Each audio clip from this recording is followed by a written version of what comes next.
11वीच्या सर्व मुलांचं मनापासून स्वागत आहे. तर आता आपण आज सुरू करतो आहोत ऍक्च्युअल सिलेबस. तर सगळे रेडी असणारच. तर चला आज आपण ऍक्च्युअल सिलेबस आजपासून चालू करतो आहोत. तुमच्या कॉलेजच्या ऍडमिशन साठी वगैरे तुम्ही फॉर्म्स वगैरे सुरू केले असतील भरणं. कोचिंग पण तुमची सुरू झाली असेल ऑफलाईन. तर आता सोबत तुम्ही ऑफलाईन नसेल जॉईन केलं तर नुसतं ऑनलाईन वर पण होईल. ऑफलाईन केलं असेल तर हे पण करा, दोन्ही करा. म्हणजे दोन्ही मध्ये तुम्हाला खूप जास्त चांगल्या पद्धतीने कन्सेप्ट क्लिअर होतील. तर आता आपण सुरू करतोय पार्ट 1. तर आपण कसं करणार आहे की कंबाईन करून म्हणजे सीईटी प्लस जेई. मागच्या 1-2 व्हिडिओज मध्ये मी तुम्हाला असं सांगितलं होतं की आपल्याकडच्या महाराष्ट्रातल्या मुलांचं खूप हे मोठं कन्फ्युजन असतं की जेई कडे जाऊ का सीईटी कडे जाऊ, आणि ते एंडिंगला मग नंतर सारखं असं होत राहतं, हे करू का ते करू, ते करू का हे करू. मग आपण काय करणार आहे की सुरुवातीपासूनच दोन्ही मिळून अभ्यास चालू करू. म्हणजे जेई पण आणि सीईटी पण. म्हणजे कोणत्याही कुठून पण तुम्हाला जिथून चांगलं कॉलेज मिळेल तिथे तुम्हाला मिळून जाईल. तर आता आपण सुरू करतोय पहिले part 1 angle and its measurement. Maths part 1 textbook मी तुम्हाला सांगितलेले आहेत कोणते घ्यायचे आहेत ते. का तुम्ही जर मागच्या व्हिडिओज मध्ये बघितलं तर तुम्हाला टेक्स्टबुकची सगळी माहिती दिलेली आहे. तर 2 टेक्स्टबुक तुम्हाला घ्यायचे, स्टेट बोर्डचे पार्ट 1 पार्ट 2 आणि एक एनसीईआरटी. तर आता पार्ट 1 आपण चालू करतोय अँगल अँड इट्स मेजरमेंट. हा पहिलाच चॅप्टर आहे. तर थेरी मी सांगते आहे, आता फक्त तुम्ही थेरी नीट ऐका आणि थेरी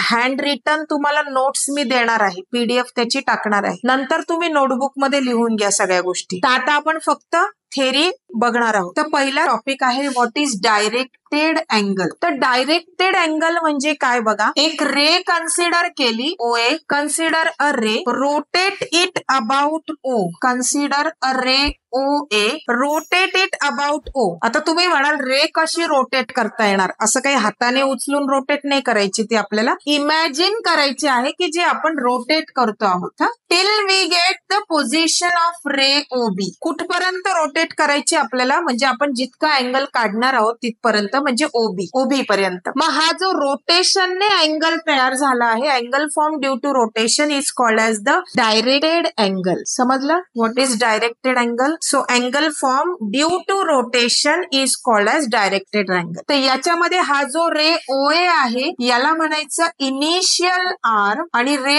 OB ला म्हणायचं टर्मिनल आर्म. या रे OA ला तुम्ही काय म्हणणार, इनिशियल आर्म, सुरुवातीची आहे म्हणून इनिशियल आर्म. रे OB ला काय म्हणणार तुम्ही, टर्मिनल आर्म. आणि हा जो थीटा तयार झाला यालाच म्हणायचं डायरेक्टेड अँगल. तो असा डिनोट करतात. Directed angle AOB. नीट बघा.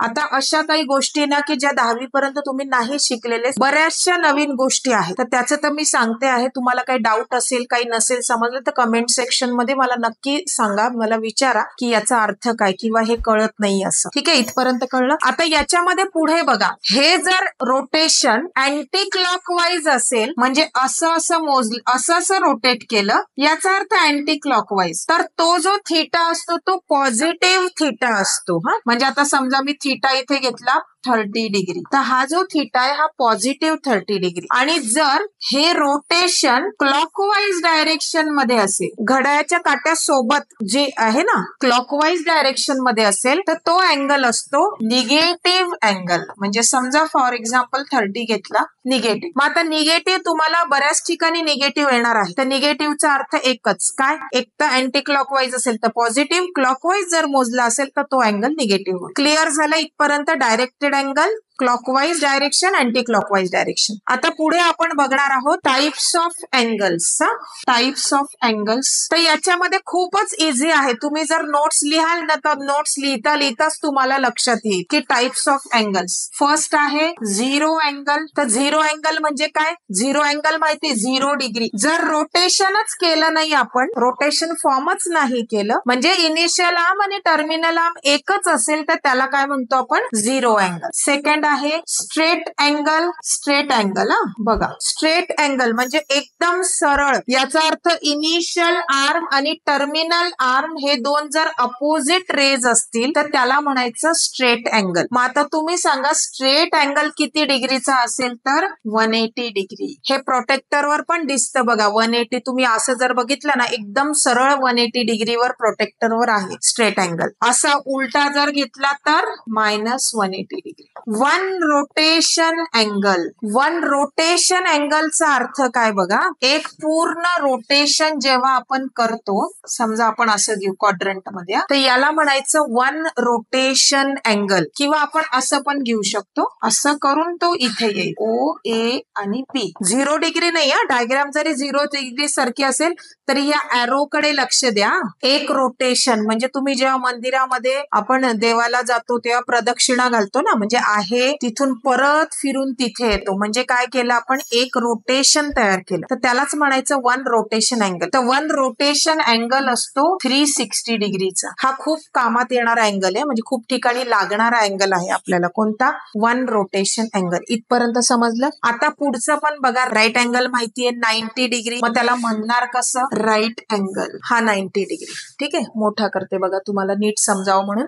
Right angle. मग आता याला डिफाईन कसं करणार, 1/4 of one rotation angle. 1/4 of one rotation angle is called as the right angle. ठीक आहे, म्हणजे राईट अँगलच्या 1/4, 360च्या 1/4 किती झालं, 90 डिग्री. हे सगळं खूप बेसिक आहे. तुम्ही म्हणाल की हे एवढं बेसिक घेण्याची काय गरज आहे, पण मी आधी पण सांगितले बेसिक पासूनच आपल्याला वर जायचं आहे, म्हणजे आपली बिल्डिंग छान उभी राहायला पाहिजे. हे झालं इथपर्यंत. चला आता पुढचा जो आहे तो आहे आपला पार्ट. आता याचे काही जे टाइप्स ऑफ अँगल्स आहे ना, ते मी नोट्स मध्ये लिहून दिलेले आहे, ते तुम्ही फक्त लिहून घ्या. लिहिताच तुम्हाला सगळं कळून जाईल त्याच्यामध्ये. आता पुढचा पार्ट घेऊ आपण, how to measure angle. Angle measurement.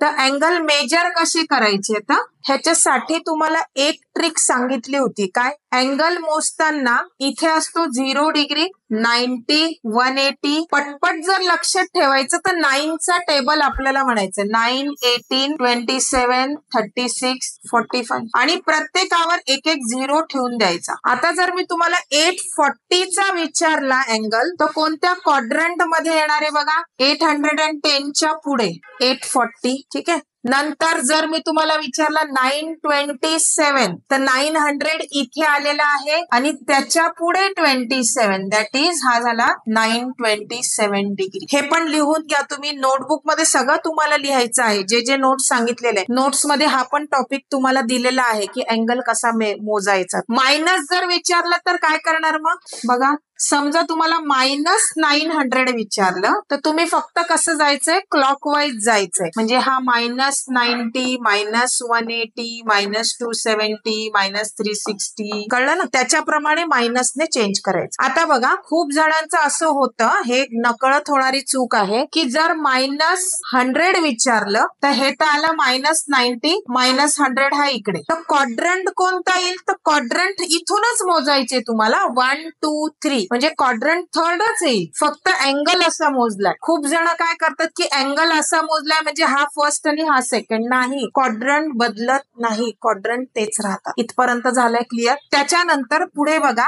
आता मधले जे काही आहे ना अँगल, क्वाड्रंटल अँगल किंवा अँगल इन अ क्वाड्रंट, याचं सगळं नोट्स मध्ये आहे, तर ते नोट्स मधनं तुम्ही नक्की लिहून घ्या. आता पुढचा टॉपिक आहे अँगल मेजरमेंटच्या 2 सिस्टीम आहे. फर्स्ट, किंवा आपण त्याला 2 मेथड म्हणू शकतो, डिग्री मेजर आणि सेकंड आहे ते रॅडियन मेजर. सुरुवातीची थेअरी खूप सोपी होती म्हणून त्याच्यामध्ये आपण खूप वेळ नाही घालवते. इथून जो पार्ट आहे तो खूप इम्पॉर्टंट आहे.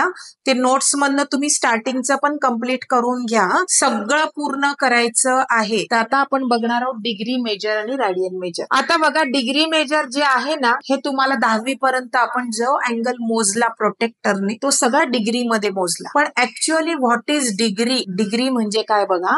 आता समजा तुम्ही 360 अँगलचे 360 पार्ट केले असे, तर हा जो एक पार्ट असतो ना, याला म्हणायचं 1 डिग्री. मग 1 डिग्री म्हणजे काय बघा, 1 रिव्हॉल्युशनचे तुम्ही जर 360 पार्ट केले आणि एक पार्ट उचलला, तर त्या एका पार्टला काय म्हणायचं, 1 डिग्री. लक्षात आलं. म्हणजे 1/360 इज कॉल्ड ॲज 1 डिग्री. म्हणजे 360 पार्ट मधून जर तुम्ही एक पार्ट घेतला तर त्याला काय म्हणणार तुम्ही 1 डिग्री. नीट बघा, हे खूप इम्पॉर्टंट आहे. 10वी पर्यंत ही कन्सेप्ट आपल्याला नव्हती. काय की 1 डिग्री म्हणजे काय, 1 रिव्हॉल्युशनचे किंवा 1 रोटेशनचे तुम्ही 360 पार्ट केले आणि एक पार्ट घेतला तर त्याला काय म्हणायचं 1 डिग्री. आता पुढे बघा, हा पार्ट मी इथे घेतला. आता हा पार्ट एकदम छोटा असणार आहे, पण तो मी तुम्हाला झूम करून दाखवते असं समजा, म्हणजे मोठा करा. मोठा घेतला आपण समजा. 1 डिग्रीचे पुन्हा 60 पार्ट केले, असे छोटे छोटे छोटे छोटे, आणि आपण एक पार्ट जर घेतला,